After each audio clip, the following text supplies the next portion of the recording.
So I was trying to figure out the settings so that, or whatever, just clicking on things to try to figure out how to make the video longer so I didn't have to keep doing this to get little stories of the truth out there, whatever.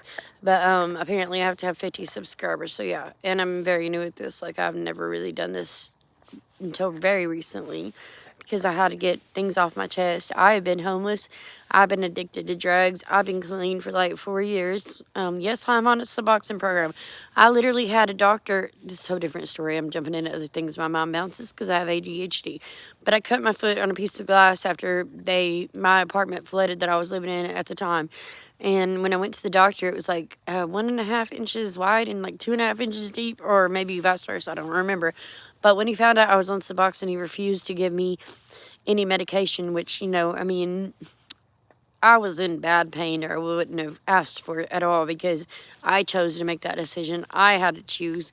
I wanted that. I wanted to better my life, and I did.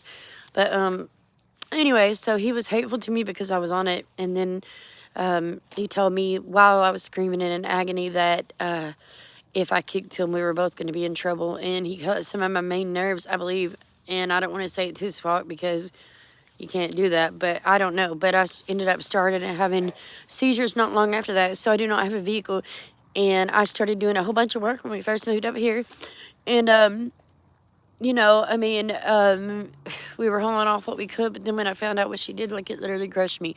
Because, like I said, this was our childhood home. I learned how to ride a bike right over there. You know, it was a lot prettier back then, but we hauled off what we could, and we were doing our best till I found that out, and it crushed me. So I went into a whirlwind of depression. I couldn't believe she did that. Months later, she decided to give me the offer to, you know, buy it. Then she backed out on me, and then she did it again, backed out on me. She did it again and backed out on me, and it crushed me even more, and then was hateful to me on top of that because she didn't get anything from him, my uncle that passed away, which was really sad that she would, you know, I mean, she does good for herself, you know what I mean? Like, you seen what I'm living in, and I'm thankful I have a home. Don't get me wrong, I've been homeless. You know, everything that you can imagine a person going through, nearly I've been through.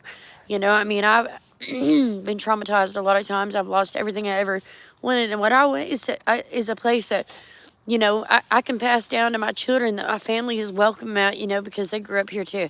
I'm the type of person that, you know, you were here too. This is just as much mine as it is yours.